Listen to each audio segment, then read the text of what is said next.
합의에 대해서 알아볼 거예요. 왜 플라자 합의를 통해서 왜 독일은 일본과 다르게 강국으로 성장을 하게 되었나를 대해 알아볼 건데요. 일단 플라자 합의에 대해 알아볼게요. 플라자 합의는 1985년 9월 22일에 프랑스, 독일, 영국, 미국, 일본의 재무장관들이 뉴욕 플라자 호텔에서 진행한 합의를 플라자 합의라고 합니다. 그럼 이들이 왜 이렇게 만났을까요? 이유는 1980년대 미국 로널드 레이건 대통령은 인플레이션 억제를 위해 금리를 인상시키게 돼요. 그래서 세계의 유동성이 미국에 집중이 되고 해외 자본이 유입이 되고 그로 인해서 달러의 가치가 인상이 됩니다. 미국 제품 가격 인상으로 경쟁력을 상실한 미국의 수출력이 하락하게 돼요. 그래서 무역 흑자의 감소로 인한 무역 적자와 재정 적자가 일어나기 때문에 이 중에서 무역 적자를 해결하기 위해서 플라자 합의를 진행하게 됩니다. 플라자 합의 결과에 대해 알아볼게요. 일단 독일은 나중에 가서 더 자세히 설명해 드릴 거기 때문에 미국이랑 일본으로만 먼저 얘기를 해보도록 하겠습니다. 미국은 달러의 약세로 가격의 경쟁력이 상승했어요. 그래서 미국 제조업체가 다시 승승장구하게 됐고요. 결국에는 미국 경제가 다시 회복되는 결과에 이르게 됩니다.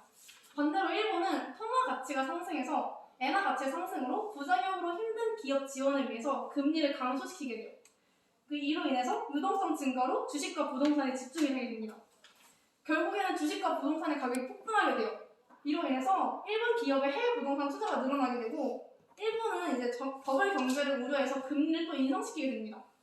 빚을 내서 투자하던 개인과 기업이 파산하게 되는 거죠. 이로 인해서. 그래서 대출 이자 상승으로 자산을 한꺼번에 내놓으면서 자산의 가격이 폭락하게 됩니다. 이로 인해 일본은 아직도 경제 회복을 제대로 하지 못하는 상황이에요. 그럼 독일은 왜 강국으로 성장할 수 있었던 걸까요? 이거를 설명하려면 2차 세계대전 이후 나치의 종말로 다시 돌아가게 됩니다.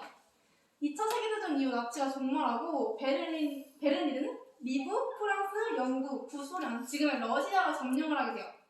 소련은 동쪽, 다른 3개국은 서쪽을 통치하게 되면서 동서분열의 시초가 됩니다. 독일이 동독과 서독으로 나뉜 건 아시죠? 이게 시초였어요. 그래서 1949년 독일 연방공화국, 서독이 수립이 되고요. 소련은 이를 대응하기 위해서 독일 민주공화국인 동독을 수립하게 됩니다. 동독에서 서독으로 망명을 가는 걸 막기 위해서 1961년에 베를린 장벽을 세우게 되는 거예요. 동독과 서독은 자본주의예요. 그래서 경제적인 성장이 되게 빨랐어요. 그에 반해서 동독은 공산주의이기 때문에 경제가 나날이 갈수록 침체되고 악화되기 시작합니다.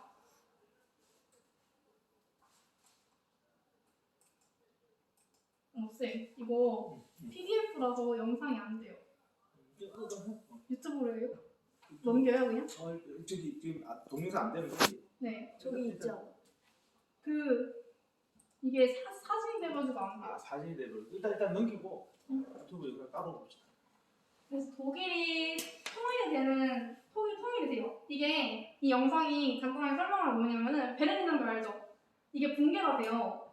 즉 이건 뭘 의미하는 거냐? 서독과 동독의 통일을 의미하게 되는 거예요.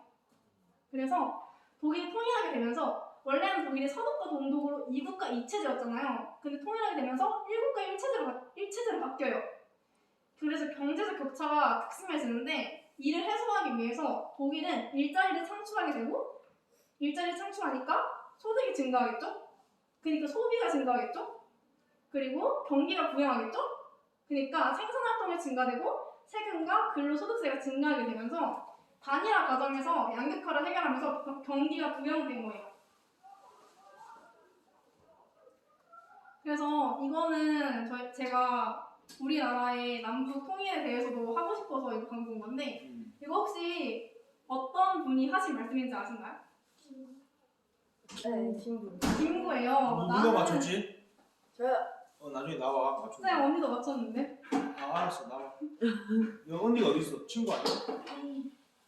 나는 오빠. 그래서 나는 통일된 조국을 건설하려다가 38도선, 지금은 38선이죠. 배고 쓰러질지언정 일진의 구차한 안위를 취하여 단독 정부를 세우는 데는 협력하지 아니하겠다. 저는 이거를 동독과 서독을 조사하면서 동독과 서독도 이제 분리가 되면서 경제적 격차가 심해졌잖아요. 그리고 그 외에도 다양한 문제가 발생했고 그래서 이런 거를 우려한 김구 선생님이 하신 말씀이라고 생각을 하게 됐습니다. 그래서 이것도 넘어가고요. 그래서 남북을 지금 통일하면, 지금 현 시점에서 남북을 통일하면 장점과 단점은 뭐가 있을지에 대해서 얘기를 해볼게요. 일단 장점은 평화 보장이 있습니다.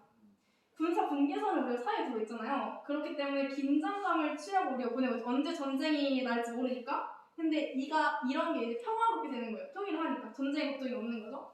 그리고 국제적인 위상이 제고됩니다. 한반도 통일을 위해서 국제적 위상이 제고되면 대륙과 해양을 잇는 물류 허브 역할을 할 수 있어요. 이런 건 이제 더 큰 자유와 어마무시한 우리나라에 대한 기회가 찾아올 수 있는 거죠.